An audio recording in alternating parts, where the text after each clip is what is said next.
Hi, how are you? I am doing great. I just colored my hair today. This is day one where I kind of want to see how long the oVertone Purple for Brown Hair Coloring Conditioner actually lasts in my hair. It does say on the jar to use it weekly to keep your color fresh, so I do actually anticipate it fading out pretty quickly, but I don't know if it's going to fade out completely since it is more so deemed a semi-permanent color depositing conditioner, or if there is a way that I'll be able to get it so muted that I can color my normal hair color back over it, which is my end goal, is to cover it back up with my natural hair color. I did this just to review a product and also to kind of tickle my craving for vanity color for a minute, and it's been an hour and I'm already over it. First, I think I'll use my color protecting shampoo and conditioner and see how much it fades, and then once I kind of get it to the point where it can no longer fade on its own, even using products meant to keep it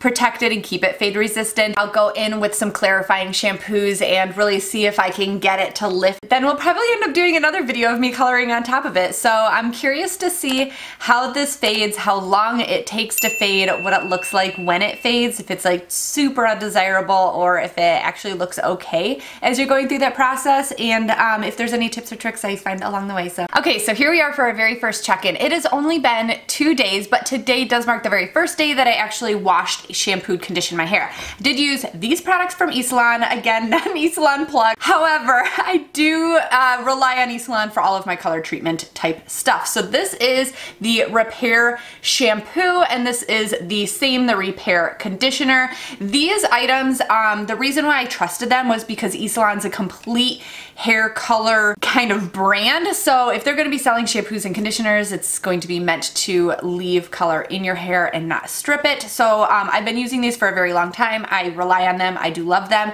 It also says that it gently cleanses, builds strengths, renews, and rehabilitates your hair. So the gently cleanses also kind of got with me. When I was in the shower, as I was washing it out, I swear, like, I looked down and it was so purple that I thought I was literally washing everything out of my hair. I thought I was gonna get out and it was going to be totally different. In studio lights and just indoors in general, I think that it looks pretty similar. I don't think that it looks like it was washed out. However, we're gonna step out into the natural light and then kind of assess what it looks like, because I feel like that's a little bit better of a judgment. So let's go do that. Okay, here's our outside day check. I think that it washed out a little bit.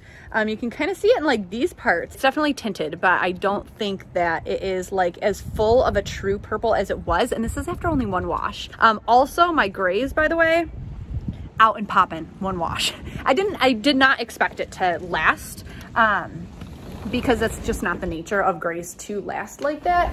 The color is just going to slide right off, but dang, I kind of wanted it to last a little bit longer. Hello, we're back again for another update on my hair fading. So it is now day 4. I have washed my hair 2 times. The second time I washed my hair, it felt like just as much was coming out as the first time I washed it with shampoo. It was just like the shampoo was super purple, and my fingers were purple, the floor was purple, like it was literally everywhere. Again, I got out of the shower, it got on my towel again, and I was pretty convinced that it was gonna be totally gone again, but it's not. This is what it looks like inside, so it is still quite a bit darker, and it's definitely holding on to, because if you remember, I had medium brown hair, and this is still a lot darker than it typically is, but it's held on to some of the purple. I feel like it's faded out quite a bit of the purple too. Let's go outside and see. I apologize, it's a little bit windy out here, but just so that we could see it in natural light, this is what it looks like outside. I honestly feel like it's more reddish burgundy than purple. I feel like the purple definitely didn't stay for me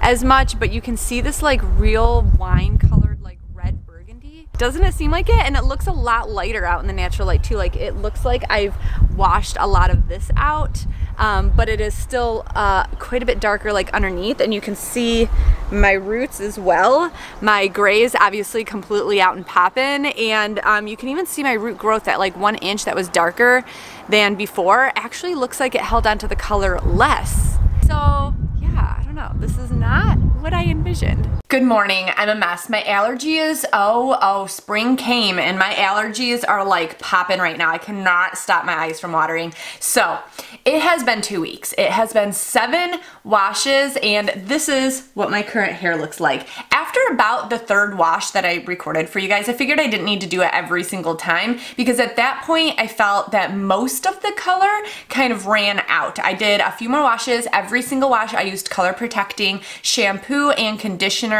I use lukewarm water. I don't like hot showers and I feel like it maybe helped save it a little bit. I also didn't let the shampoo rest on my hair very much. I just kind of like tried to get my scalp, run it through my hair and rinse quickly. I was really hoping that it would have had some vibrancy for more than a wash.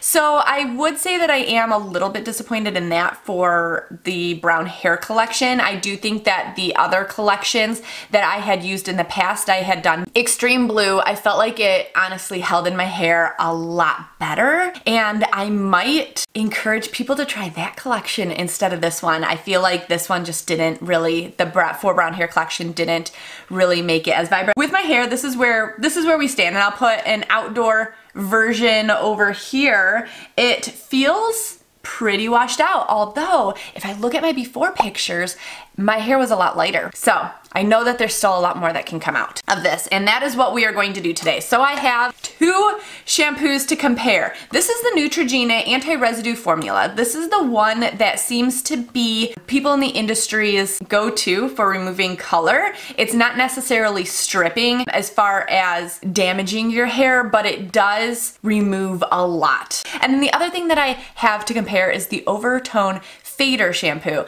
This is the one that they sell on their website, obviously for fading out the colors. It's supposed to be, obviously then, the best working shampoo for doing exactly what we're doing today, right? But the prices are insanely different. So this is $5.29 for 6 ounces. This is $22 for 8 ounces. If we were to try to do a little math here and figure out the exact price comparison, if this was in a 6-ounce bottle, it would be valued at about $16.50.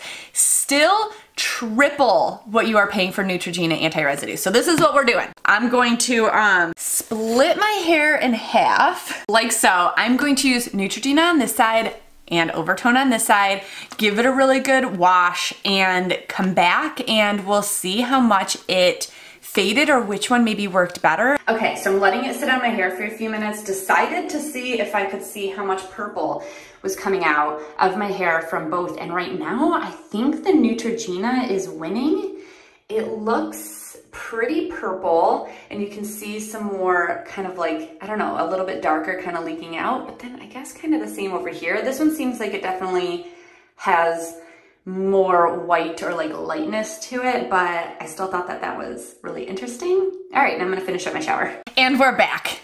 And I kind of feel like they did damn near the same. I feel like they both did work though. So it does feel lighter. I feel like I can see a bit more of my brown toned natural highlights like right here and right here. And then the same on this side. I feel like it honestly did work out really well and damn near the exact same. Okay, so as a reminder, I did use the Neutrogena on this side, the oVertone Fader on this side. I feel as if they both work the same. They definitely do have a little bit of pros and cons to both. The Neutrogena one is significantly 1/3 of the price of the oVertone one. It is much more easily accessible. When I was in the shower, it did appear as if it was pulling a little bit more purple out, and that could actually be true, but it's so insignificant of an amount or a difference from this one that it's just not really visible in my actual hair. This one is not cruelty-free, although it is cruelty-free in the United States. Their website did say that they do test in regions where the governments do require it, which they do sell in China, so they are not cruelty-free.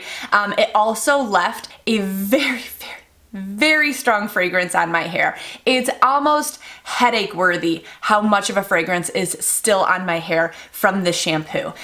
Now on the other side of things, we have the oVertone. It is triple the price. You actually pay more than that because you can't get it in a 6-ounce size. So you damn near pay quadruple for this. It's $22, or you can pay, I think it's $13 for a 2-ounce sample size. It just doesn't make sense to do that, I guess. It didn't appear, obviously, to take as much out while I was in the shower, but but again, I do feel like it is the same.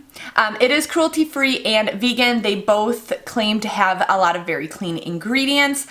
This one almost has absolutely no scent. I was expecting it to have that minty scent to it. It just does not.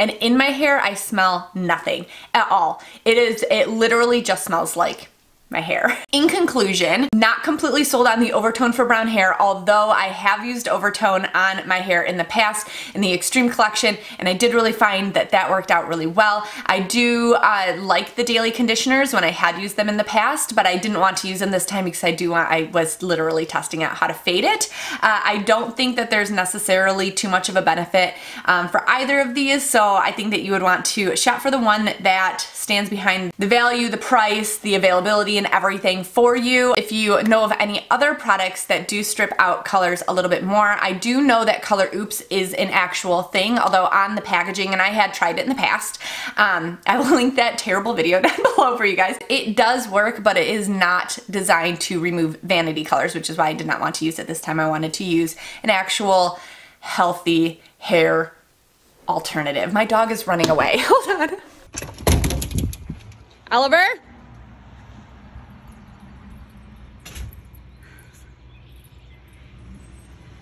Okay, I got him safely. He almost got hit by a car. So that's where I'm gonna end this video. Thank you all for being here. I love you all so damn much. I hope that this was helpful if you were kind of considering doing the oVertone for brown hair, how it faded, how long did it actually last just on its own. Yes, you do need the daily conditioner in order to keep it vibrant for a prolonged period of time. Yes, you do need to use that every single wash because honestly, every single wash washes out a ton of color. But also, yes, oVertone is incredibly, incredibly healthy for your hair. If you have dry hair damage like me, oVertone, honestly, it just helps your hair feel so much better. But the color just doesn't stay for me very well, so it's not really meant for me, but I do think that it is awesome for a lot of people. So, okay, that's it. Love you all so damn much, and I will see you next time. Bye!